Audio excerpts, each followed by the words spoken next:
This is the Big O Show. This is the Big O Show.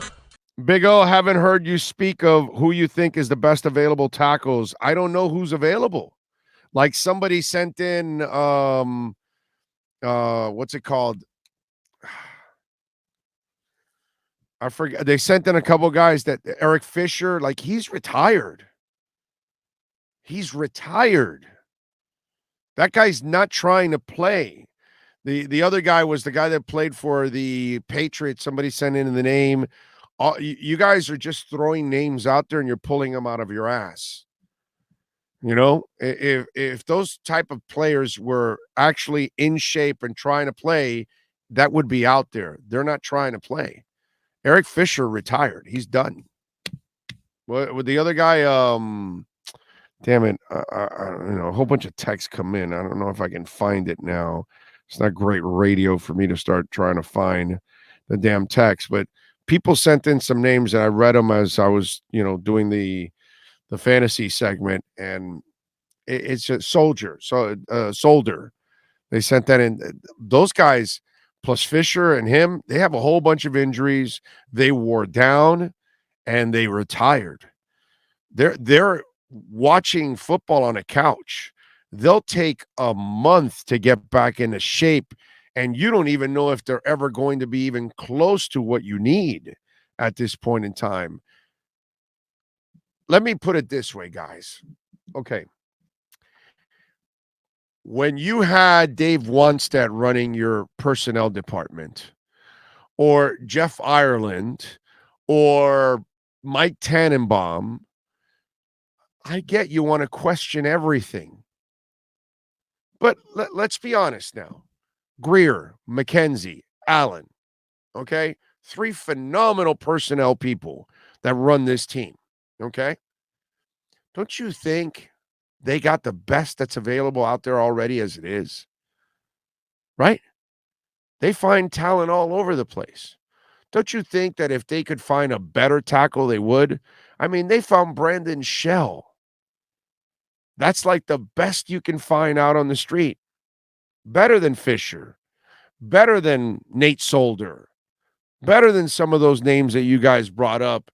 That those are people that they're retired. They're out of shape.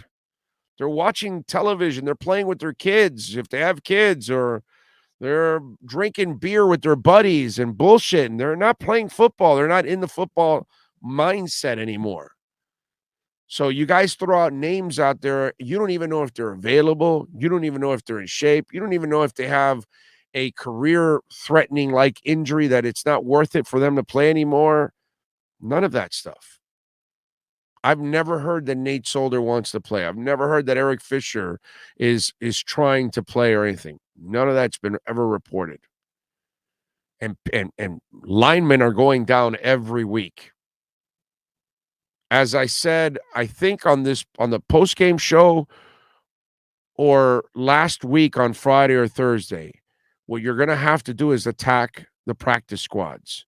And you're going to have to find a young guy that someone else is developing that you kind of liked, and you think that they have some kind of skill set, because obviously people that are on the practice squad have got all kinds of warts. But you're going to have to think of somebody that you really like and say, okay, well, let's bring this kid in and maybe we can try to, train him. But remember, if you steal him from the practice squad, he has to go to your active roster. You can't steal somebody from a practice squad and put them on your practice squad. That doesn't go like that.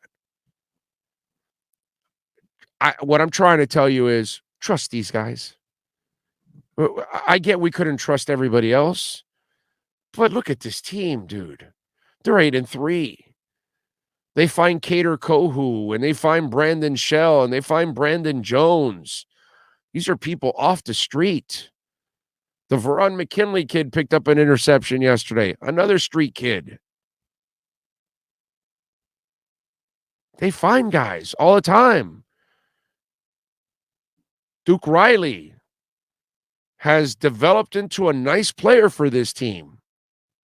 It wasn't a draft pick of theirs. It's another guy off the street they found. It's pretty cool that you start seeing they know how to find people. So if there is a tackle to be found, I trust that Greer, Allen, and McKenzie will find that tackle. That's what I'm just trying to tell you. Stop driving yourself crazy about that. I get it. Sucks. Without Armstead, wow, life is rough, dude. Life is rough without Tua, and life is rough without Armstead. Okay? Those are two guys that changed the entire complexion of your team. You can get by without Byron Jones. You're getting by without Brandon Jones. But brother, sisters, we can't get by without Armstead and Tua Tagovailoa. Holy crap. You lose those guys and you've lost everything. It's tough.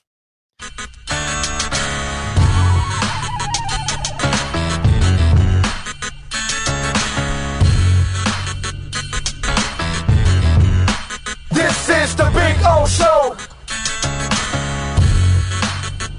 This is the Big O Show.